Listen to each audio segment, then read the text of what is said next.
Hello बच्चों। मेरा नाम है Kevin Daniel. All India rank 92 IIT Bombay से एंड एड्यू हैप की तरफ से हम तुम्हें ये सॉल्यूशन लेके आ रहे हैं। ये है HCV chapter 2 physics and mathematics का क्वेश्चन नंबर 18 एक्सरसाइज से। तो इसको एक बार सवाल पढ़ लेते हैं, थोड़ा सा इंटरेस्टिंग है। वैसा देखा जाए तो लगेगा कि यार इलेक्ट्रोमैग्नेटिज्म जो तुम ट्वेल्थ में सीखोगे उसका ज़रूरत है, बट वैसे जो भी ज़रूरत है एचसीवी ने बता दिया इसमें। तो है ना, वेक्टर्स के नॉलेज से ये सवाल बन जाएगा। तो बोला है force on a charge particle due to electric and magnetic fields is given by q E vector plus q v cross B vector. ठीक है। अब suppose E vector is along the x axis, तो E क्या है उतना जानना नहीं है, बट ई वैसे इलेक्ट्रिक फील्ड के लिए सिंबल है। पर वो क्या है, एक्स एक्सिस के लॉन्ग है, वो ही उतना ही जरूरत है। तो ई अपना एक्स एक्सिस के लॉन्ग है और बी अपना वाई एक्सिस के लॉन्ग है। तो सवाल है in what direction and with what minimum speed v. तो वी यहाँ पे वेलोसिटी है, बी बार मैग्नेटिक फील्ड के लिए है। ठीक है। तो what direction and with what minimum v should a part positively charge particle be sent so that net force on it is zero. Okay, net force on it is zero. तो इसको अब थोड़ा समझ लेते हैं। पहले तो यार ये बात है कि नेट फोर्स जीरो चाहिए, नेट फोर्स जीरो चाहिए। पर फोर्सेस कितने हैं, टू, दो ही फोर्स है। तो दो फोर्स का सम जीरो कब होगा, वेक्टर वेक्टर सम दो फोर्स का जीरो कब होगा, जब दोनों फोर्सेस इक्वल एंड ऑपोजिट हो। तो एक फोर्स एक तरफ और दूसरा फोर्स दूसरी तरफ, है ना। तो पहले तो डायरेक्शन उल्टा होना चाहिए एंड फोर्सेस को इक्वल बराबर होना चाहिए मैग्नीट्यूड में। तभी तभी क्या होगा, तभी दोनों का मैग्नीट्यूड बराबर होगा, तभी नेट फोर्स जीरो आएगा। तो फिलहाल यहाँ पे दो फोर्स क्या है, एक फोर्स है क्यू ई वेक्टर, ठीक है, और दूसरा फोर्स है q v cross B vector. ठीक है। तो पहली बात यह है कि दोनों फोर्स का मैग्नीट्यूड बराबर होना चाहिए, दोनों फोर्स का मैग्नीट्यूड बराबर होना चाहिए। चलो इससे क्या पता चल जाएगा, दिखता है। ठीक है। तो फर्स्ट एंड पहले सबसे पहले एफ वन वेक्टर का मैग्नीट्यूड, क्यू ई बार वेक्टर का मैग्नीट्यूड कितना हो जाएगा, क्यू ई बार वेक्टर का मैग्नीट्यूड हो जाएगा क्यू इंटू ई। क्यू तो एक सादा स्केलर है, बस ई बार वेक्टर से मैग्नीट्यूड हटा दो तो क्यू ई दिख जाएगा। ठीक है।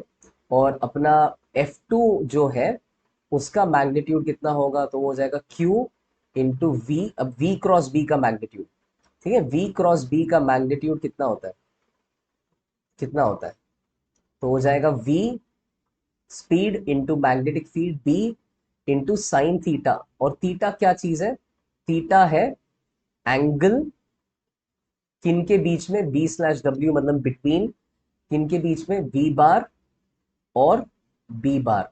तो उनके बीच में एंगल इधर आ गया। ठीक है। हमें ये नहीं पता ना अभी वेलोसिटी कितना, स्पीड किस डायरेक्शन में फेंकना है, ये सब पूछा है। तो वेलोसिटी बी के साथ क्या एंगल बनाता है वो नहीं पता, तो मैंने क्यू ई को ऐसा लिख लिया, q B B sine theta.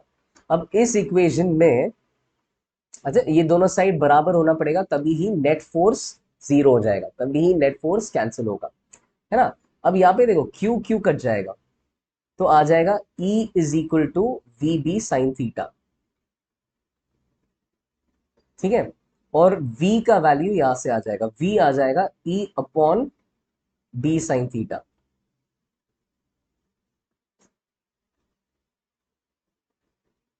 ठीक है। तो v का वैल्यू आ गया। बस ये है कि थीटा नहीं दिया है, E दिया है, B दिया है, थीटा नहीं पता। तो थीटा के लिए क्या करेंगे, एक चीज पता है कि मुझे स्पीड मिनिमम रखना है, स्पीड को मुझे मिनिमम रखना है। ठीक है, मिनिमम रखना है मतलब मैं एंगल चूज कर सकता हूं, वो पूछ रहा है किस डायरेक्शन में फेंकना है। मैं बी के साथ जो चाहे एंगल दे सकता हूं, जो चाहिए एंगल दे सकता हूं, बस मुझे क्या करना है, स्पीड मिनिमम रखना है। तो अगर स्पीड मिनिमम रखना है तो मैं क्या एंगल चूज करूं, तो मिनिमम वेलोसिटी के लिए मुझे यहाँ पे जो डिनोमिनेटर है ना, अगर वेलोसिटी को कम करना है तो डिनोमिनेटर को बढ़ाना पड़ेगा। तो मिनिमम वेलोसिटी के लिए साइन थीटा का मुझे मैक्स वैल्यू डालना पड़ेगा। साइन थीटा का मैक्स वैल्यू हो जाएगा 1।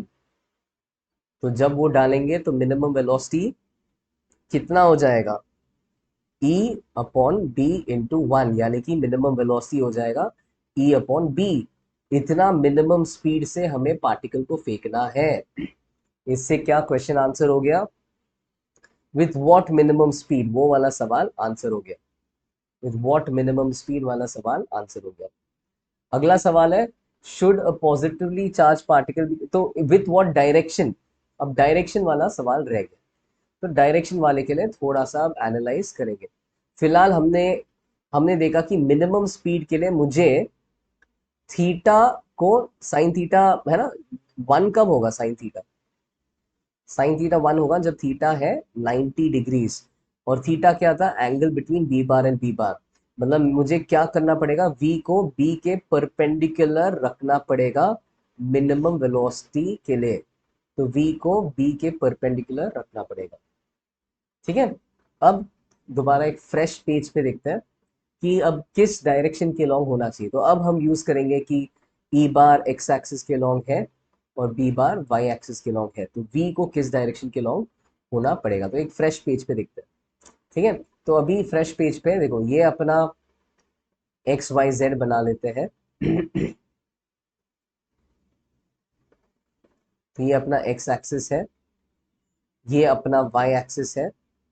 ठीक है, अच्छा बनाते वक्त हमेशा कन्वेंशन याद कर लो, है ना, तुम गलत लेबल ना, नहीं नहीं करना चाहिए। तो हमेशा कन्वेंशन है X cross Y, excuse me sorry, X cross Y Z होना चाहिए, ताकि I cap cross J cap K cap होना चाहिए। तो हमेशा राइट हैंड थंब रूल से देखो कि एक्स क्रॉस वाई जेड होना चाहिए। एक्स क्रॉस वाई ध्यान से देखो, ये तुम्हें जेड दे देगा। ठीक है, वैसा लेबलिंग होना चाहिए। है ना, जैसे अगर तुम ऐसा लेबलिंग करोगे ना,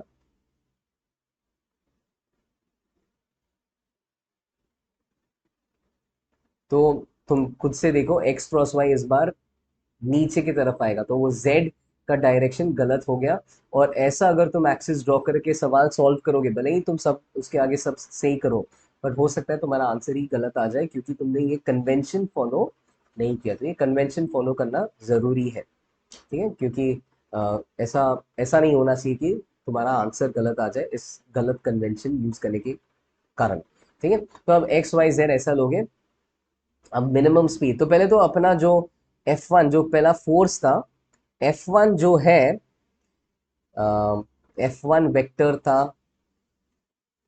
क्यू ई वेक्टर। अब Q पॉजिटिव है, Q था पॉजिटिव सवाल के हिसाब से, तो फिर F1 वेक्टर का डायरेक्शन E वेक्टर के पैरेलल होगा, है ना। पॉजिटिव नंबर इनटू E के पैरेलल ही होगा। तो ये E क्या था, E एक्स एक्सिस के लॉन्ग था, है ना। तो because E was along x, क्योंकि E एक्स के लॉन्ग था, F1 भी एक्स के लॉन्ग आएगा। तो अपना F1 वेक्टर एक्स के अलोंग आ रहा है, क्योंकि E अलोंग एक्स एक्सिस था।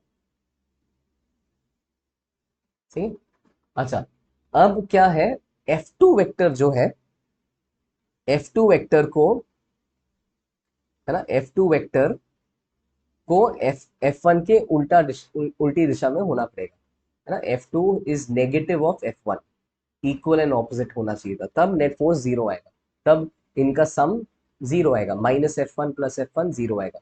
तो F2 को माइनस F1 होना पड़ेगा, F2 को इस डायरेक्शन में होना पड़ेगा। तो F2 है अलोंग माइनस एक्स। ठीक है, अब F2 जो है, F2 था Q V बार क्रॉस B बार, मतलब एंड फिर से Q क्या है, Q पॉजिटिव है, क्योंकि Q पॉजिटिव है, F का डायरेक्शन, F2 का डायरेक्शन V क्रॉस B के अलोंग है, V क्रॉस B के अलोंग है, F2 का डायरेक्शन V क्रॉस B के अलोंग है। ठीक है, अब मुझे क्या चाहिए, मुझे बेसिकली एक तो मुझे पहले से पता है कि V जो है वो B के परपेंडिकुलर था, हमने पिछले पेज में प्रूफ कर लिया, है ना, तब स्पीड मिनिमम आ रहा था, तो V को B के परपेंडिकुलर होना पड़ रहा था। और F2 जो है, F2 V क्रॉस B के पैरेलल है। तो V क्रॉस B के पैरेलल है, मतलब F2 V के परपेंडिकुलर है और B के भी परपेंडिकुलर है ना। क्रॉस प्रोडक्ट के पैरेलल है, मतलब क्रॉस प्रोडक्ट जो दो वेक्टर के क्रॉस प्रोडक्ट ले रहे हो उसके परपेंडिकुलर होता है। तो F2 V के भी परपेंडिकुलर है और F2 B के भी परपेंडिकुलर है। ठीक है, अब F2 B के परपेंडिकुलर है, उसमें कुछ नया कुछ सीखने को नहीं मिला, मतलब वो ऑब्वियस सा चीज है, क्योंकि यहाँ पे दिख रहा है कि F2 तो माइनस एक्स के लॉन्ग है और B तो y के लॉन्ग है, तो उसमें कुछ है ना, इसमें कुछ नया पता नहीं चला। ठीक है, इस इक्वेशन का जरूरत नहीं था, इसमें कुछ नया नहीं मिला। बट इसमें अब ये दो इंफॉर्मेशन जो है V B के परपेंडिकुलर है और V F2 के भी परपेंडिकुलर है, उससे अब कुछ ना कुछ मिलना चाहिए। पहले तो V B के परपेंडिकुलर है ना, या V, हाँ V B के परपेंडिकुलर है, उससे पता चलेगा कि यार V ये पूरे प्लेन X Z प्लेन में कुछ भी हो सकता है ना, इस प्लेन में कुछ भी हो सकता है। अगर V Y कैप के परपेंडिकुलर है तो वो X के लॉन्ग हो सकता है, वो Z के लॉन्ग हो सकता है, या X और Z के बीच में हो सकता है ना, कोई भी डायरेक्शन में हो सकता है। तो V B के परपेंडिकुलर है, उससे पता चल गया कि B ऐसा है।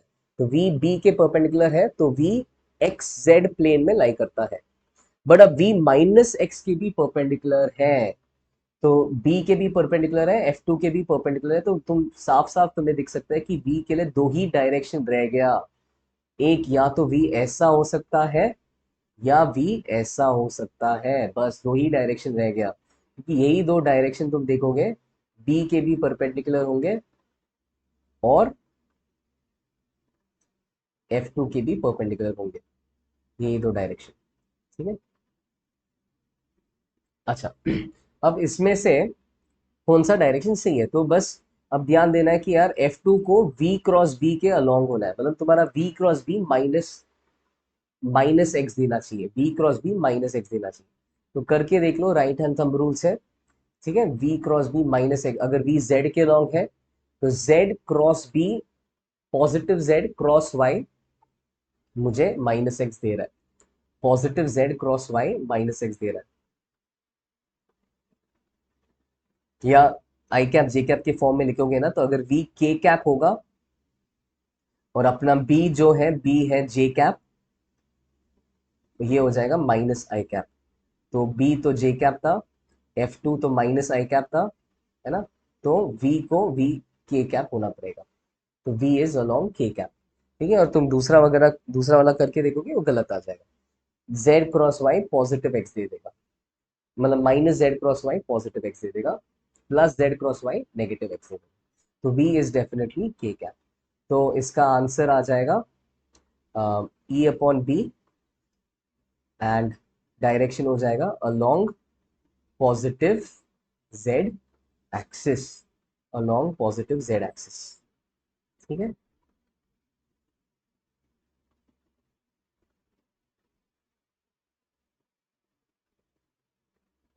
परफेक्ट, मैं आंसर चेक कर रहा था, वही along z axis with speed e by B, ऐसा आंसर दिया है। ठीक है बच्चों, अब आज के लिए इतना ही, अगले लेक्चर अगले क्वेश्चन में फिर से मिलते हैं। Bye bye. EduHub, India's online learning hub. Download the app now.